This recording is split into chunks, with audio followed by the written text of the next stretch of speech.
I have Krishna. Please first open that file MATLAB software. So me desktop మీదో ఎక్కడో మీరు చేసినటువంటి సాఫ్ట్వేర్ని ఇన్స్టాల్ చేసినప్పుడు ఆ ఐకాన్ కనిపిస్తుంది కదా, దాన్ని మీరు సో ఓపెన్ చేస్తే జస్ట్ ఇలా మీకు ఒక ప్లాట్ఫామ్ లాగా ఇలా కనిపిస్తూ ఉంటుంది. So this is your so browser. దీన్ని ఫస్ట్ మినిమైజ్ చేయండి. మినిమైజ్ చేస్తున్నాను. చేసేసిన తర్వాత మీ ఫైల్ ఉంటుంది కదా, then go to this file and this is your MATLAB file.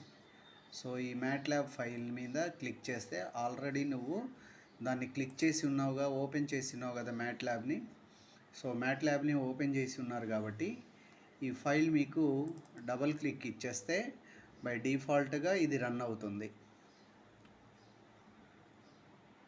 డిఫాల్ట్గా ఇది ఇలా రన్ అవుతుంది. మళ్ళీ ఇలానే వచ్చింది. కింద మీకు ఏదో ఇక్కడ 2 బ్రౌజర్లు కనిపిస్తున్నాయి చూడండి. సో ఇలా కనిపిస్తుంది. సో అక్కడ నుంచి నువ్వు ఏం చేయాలంటే ఈ ఫైల్ని ఓపెన్ చేయాలి. ఓపెన్ చేస్తే సో ఈ ఫైల్ మీకు అక్కడ వచ్చేసి ఇక్కడ వచ్చేసింది. సో ఇలా వస్తుంది. ఇది కాదు మీకు కావాల్సింది. మీకు కావాల్సింది మెయిన్ డయాగ్రామ్ వచ్చేసి ఇవన్నీ నేను అంతకుముందు మీకు చెప్పినప్పుడు ఓపెన్ అయి ఉన్నాయి ఇవి, కాబట్టి నేను అన్నిటిని క్లోజ్ చేస్తున్నాను. నా ఈ విధంగా నీకు సర్క్యూట్ కనిపిస్తుంది. సో ఈ సర్క్యూట్ కనిపిస్తుంది కాబట్టి ఇక్కడ ఉంటుంది చూడండి. దీని మీద క్లిక్ చేస్తే మీకు కంట్రోల్ సర్క్యూట్ వస్తుంది. దీంతో మీకు అంత అవసరం లేదు. సో బట్ కంట్రోల్ సిస్టమ్ ఎక్కడుంది ఏంటని తెలియడానికి చెప్తున్నాను. సో దీన్ని ఇక్కడ క్లిక్ చేస్తే నీకు కంట్రోల్ సిస్టమ్ వస్తుంది, కంట్రోల్ యూనిట్ సర్క్యూట్ వస్తుంది. ఆ కంట్రోల్ సర్క్యూట్ని మినిమైజ్ చేసేసి మళ్ళీ దీని మీద ఇక్కడ ఉంది చూడండి, మెజర్మెంట్స్ అని అంటారు. ఈ మెజర్మెంట్ బ్లాక్ ఉంది చూడండి, దాంట్లో మీకు కావాల్సినటువంటి అవుట్పుట్లు ఉంటాయి. దీని మీద డబుల్ క్లిక్ ఇవ్వండి. సో ఇలా వస్తుంది. సో ఈ మొత్తం వస్తుంది. దాంట్లో లెఫ్ట్ టాప్లో పెట్టాను మీకోసం కన్ఫ్యూజ్ లేకుండా. సో దీని మీద మళ్ళీ ఈ స్కోప్ మీద వెళ్ళేసి ఈ స్కోప్ మీద డబుల్ క్లిక్ కొడితే దానికి కావాల్సినటువంటి ఫైల్ ఓపెన్ అవుతుంది. బట్ ఇది ఓపెన్ అవ్వలేదు. ఎందుకు ఓపెన్ అవ్వలేదంటే మనం ఇప్పుడు దాకా ఫైల్ని రన్ చేయలేదు. సో ఇవన్నీ అన్నెసరీగా ఏమైనా ఉంటే మనం తీసేయవచ్చు. ఇప్పుడు దాకా మనం ఫైల్ని రన్ చేయలేదు. రన్ చేయాలంటే సిమ్యులేషన్ స్టార్ట్ అని ఉంది. సో కాబట్టి దాన్ని మనం స్టార్ట్ చేయాలి. ఇప్పుడు సిమ్యులేషన్ రన్ అవుతుంది. ఏదో కామెంట్ అడుగుతుంది, ఓకే అని చెప్పండి. సో ఓకే అని చెప్పేసిన తర్వాత మీకు ఇలా వస్తుంది. ఫైల్ మీకు ఇక్కడ బ్లూ కలర్లోకి, సో ఇక్కడ బ్లూ కలర్లా కనిపిస్తుంది. ఫైల్ రన్ అవుతుంది.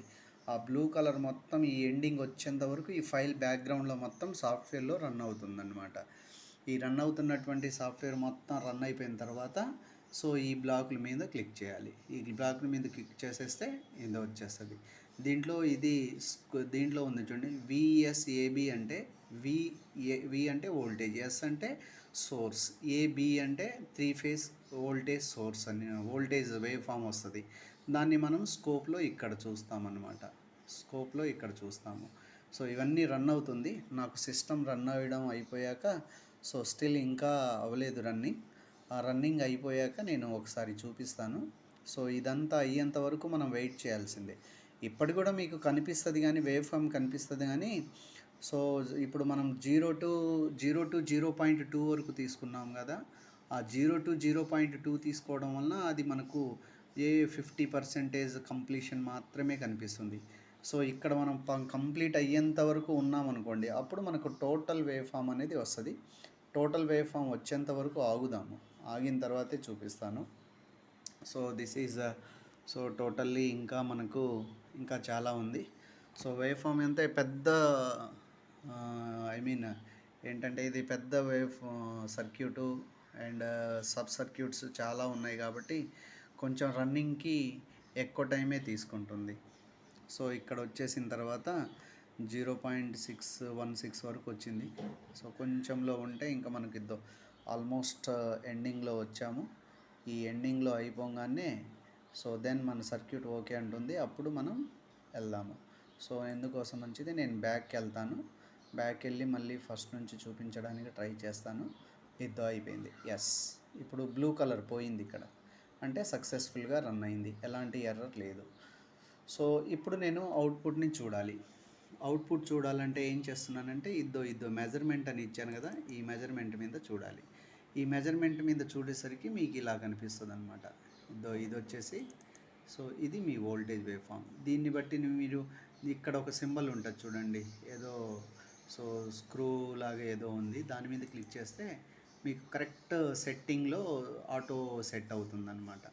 సో ఇది మీకు వచ్చేసి వోల్టేజ్ వేవ్ ఫామ్ కనిపిస్తుంది. ఇంక దీన్ని మీరు ఎడిట్ చేసుకొని కావాల్సినటువంటి, ఇక్కడ ఎల్లో కలర్లో ఇస్తుంది అది బై డిఫాల్ట్గా, మనకు కావాల్సినటువంటి కలర్లో మార్చుకోవచ్చు. సో దాని తర్వాత అగైన్ నేను మళ్ళీ ఇవన్నీ నాకేమీ అవసరం లేదు కాబట్టి నేను ఇవి కొన్ని డిలీట్ చేసేస్తాను. సో ఇవన్నీ నాకు అవసరం లేదు, ఏం అవసరమో అవే ఉంచుతాను. సో ఇవన్నీ సపోర్టింగ్ డాక్యుమెంట్స్ ఉండాలి, ఇది నాకు అవసరమే. సో ఇప్పుడు నేను మళ్ళీ ఏదో మారిపోయింది, ఇది దాని మీద ఏదో క్లిక్ పడిపోయింది, మారిపోయింది. కాబట్టి మళ్ళీ నేనేం చేయాలి, దీని మీద క్లిక్ చేయాలి. దీని మీద క్లిక్ చేశాను అనుకోండి, ఆటో సెట్ అయిపోతుంది. నెక్స్ట్ దెన్ నాకు ఇంకో సర్క్యూట్కి నాకు వేవ్ ఫామ్ ఉంది కదా, ఈ వేవ్ ఫామ్కి మళ్ళీ రెండో దానికి చూశాను అనుకోండి, రెండో దాని మీద నాకు కరెంట్ ఉంది, దాని మీద డబుల్ క్లిక్ ఇచ్చాను అనుకోండి, కరెంట్ వాల్యూ వస్తుంది. సో ఏదో వచ్చింది డిఫాల్ట్గా, మళ్ళీ ఏదో నాకు కనిపించట్లేదు, పైకి ఏదో వెళ్ళిపోయింది ఈ కరువు, అది డిఫాల్ట్ కావాలి, ఆటో సెట్ చేయాలంటే మళ్ళీ దాని మీద క్లిక్ చేస్తే విత్ ఇన్ దట్ స్కోప్లో వచ్చేస్తుంది, స్కేల్లో వచ్చేస్తుంది. అండ్ సిమిలర్లీ మళ్ళీ దాని మీద వెళ్తాను, థర్డ్ది కావాలంటే సో దీని మీద మళ్ళీ రైట్ క్లిక్ చేస్తాను, మళ్ళీ ఏదేదో వచ్చింది, దీని మీద వెళ్ళాను, ఆటో సెట్టింగ్ చేయాలి. సెట్టింగ్ చేసేస్తే ఇండక్షన్, సో స్టార్ట్ కామ్ ఇంజెక్ట్ చేసినటువంటి కరెంట్ కనిపిస్తుంది. మళ్ళీ దాన్ని మినిమం చేసేస్తే మీకు ఇది వస్తుంది, దాన్ని చేసేస్తే మళ్ళీ లోడ్ కరెంట్ అనేది వస్తుంది. ఇలా ప్రతిదానికి ఎక్కడ స్కోప్ ఉందో అక్కడ మీరు కట్ చేస్తే మీకు అది కనిపించేస్తుంది, ఇంకే ప్రాబ్లం ఉండదన్నమాట. సో ఈ విధంగా మనం చేసుకుంటూ వెళ్ళిపోవాలమ్మా. అయితే పవర్ ఫ్యాక్టర్ ఒకటి ఉంది కదా, ఇది so power factor value calculation చేయడానికి ఇక్కడ ఇచ్చాము, పిఎఫ్ అని ఇచ్చాడు. సో దాన్ని మీరు క్యాలిక్యులేట్ చేస్తే పవర్ ఫ్యాక్టర్ గురించి కూడా మీకు ఇలా వచ్చేస్తుంది. సో అది ఇంకా నీకేం కావాలనుకుంటే స్కోప్ మీద వెళ్ళేసి ఆటో స్కేలింగ్ ఇలా చేసేస్తే పర్ఫెక్ట్గా ఇలా వస్తుంది. నెక్స్ట్ సిమిలర్లీ అదర్ ఫైల్ కూడా అంతే అమ్మ, దాంట్లో కూడా మెజర్మెంట్ అక్కడే పెట్టాను అండ్ సర్క్యూట్ కూడా అక్కడే పెట్టాను.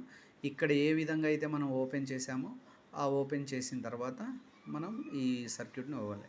మళ్ళీ చెప్తున్నాను, దీన్ని మీరు ఎలా చేయాలంటే ఫస్ట్ నా ల్యాప్టాప్లో ఇది చేశాను కదా, ఇది చూపిస్తాను మీకు. సో ఈ ఫైల్ ఓపెన్ చేసే ముందు నా దగ్గర 2000 or 2019B అనే సాఫ్ట్వేర్ మీద క్లిక్ చేసి అది ఓపెన్ అయిపోయిన తర్వాత ఫైల్ ఓపెన్ చేయాలి, అంతే. ఇంక మీరు చేయాల్సింది అదొకటి. మనం చూసుకోండి, జాగ్రత్త. All the best.